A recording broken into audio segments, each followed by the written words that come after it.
दोस्तों सिर्फ ससुराल ही नहीं, पिता के घर पर भी अगर कोई सताता है तो वो घरेलू हिंसा के दायरे में दोस्तों। और ये जरूरी नहीं है कि घरेलू हिंसा सिर्फ ससुराल में हो दोस्तों। घरेलू हिंसा में क्या क्या आता है और इसके लिए कौन से कानून बनाए गए हैं दोस्तों। और कहीं आप भी अपनी बेटी की शादी उसकी मर्जी के बिना तो नहीं कर रहे हैं। तो दोस्तों समझिएगा, आप पर भी घरेलू हिंसा का आरोप लग सकता है। और घरेलू हिंसा का मतलब सिर्फ ससुराल में प्रताड़ित किया जाना नहीं है दोस्तों। अपने पिता के घर में भी अगर किसी को परेशान किया जा रहा है तो भी इस स्थिति में शिकायत कर सकती है एक लड़की, और इसे घरेलू हिंसा ही माना जाएगा दोस्तों। आज इसी मुद्दे को हम लोग बहुत अच्छे तरीके से समझेंगे, घरेलू हिंसा को दोस्तों, जो महिलाओं की सुरक्षा के लिए कानून बनाया गया है दोस्तों। जय हिंद, नमस्कार, मैं एडवोकेट आशीष मिश्रा। दोस्तों कानूनी रूप से घरेलू हिंसा जो होती है वो घर में होने वाली हिंसा है। और हम जब घर की बात करते हैं तो कहीं ना कहीं महिलाओं के लिए ज्यादातर घर सिर्फ ससुराल को मान लिया जाता है। ये सही बिल्कुल भी नहीं है। घर वो है जहां वो रहते हैं। हम अपने माँ बाप के साथ रह रहे हैं तो वो आपका घर है, ससुराल वालों के साथ रह रही हैं तो वो आपका घर है, लिव इन पार्टनर के साथ रह रहे हैं तो वो भी आपका घर है। इस घरेलू हिंसा में हम लिव इन रिलेशनशिप के केसों को भी समझेंगे दोस्तों।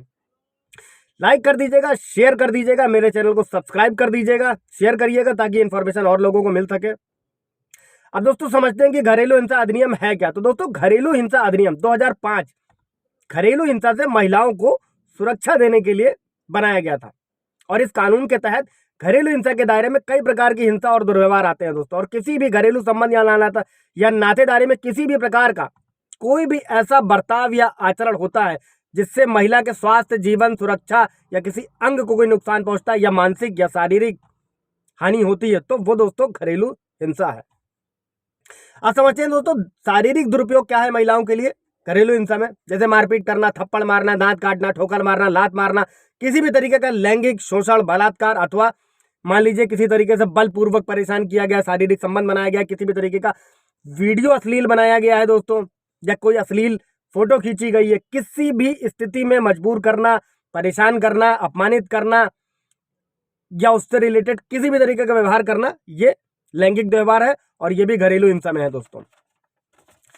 अब दोस्तों समझिएगा कि मौखिक और भावनात्मक हिंसा भी होती है जिसमें केवल अपमान करना, गालियां देना, किसी महिला पे झूठे आरोप लगाना, लड़का का मान लीजिए नहीं हो रहा है तो उसके लिए प्रताड़ित किया जाना, दहेज के नाम पर प्रताड़ित करना, नौकरी करने या नौकरी छोड़ने के लिए किसी महिला को परेशान करना, शादी से पहले, शादी के बाद अपने मन से लड़की को शादी न करने देना या शादी करने के लिए दबाव बनाना, किसी भी तरीके से विवाह के लिए मजबूर करना या किसी भी तरीके से आत्महत्या की धमकी देना किसी भी महिला को, ये भी घरेलू हिंसा के दायरे में आता है दोस्तों। अब इसके बाद समझते हैं तो आर्थिक हिंसा क्या है। इसमें आपको या आपके बच्चे को देखभाल के लिए जिस पैसे की जरूरत होती है किसी भी महिला को शादी के बाद, और अगर आपको वो नहीं प्रोवाइड किया जा रहा है, आपको रोजगार नहीं करने दिया जा रहा है, उसमें रुकावट डाली जा रही है, या आपकी आय, वेतन या आपसे ना लेना या घर से निकाल देना, ये सब भी घरेलू हिंसा में है दोस्तों। और किसी भी तरीके की हिंसा से ये महिलाओं को सुरक्षा प्रदान करता है। और पार्टनर के खिलाफ भी कर सकते हैं, लिव इन रिलेशनशिप में रह रहे हैं तो उस पार्टनर के खिलाफ भी कर सकते हैं, और लिव इन रिलेशनशिप में रहते हुए भी महिला अपने पार्टनर के खिलाफ और घर में रहने और वगैरह का भी दावा कर सकती है, मेंटेनेंस के लिए भी कर सकती है। उसके लिए मैंने पीछे वीडियो बनाया हुआ दोस्तों, आप जाकर देख सकते हैं।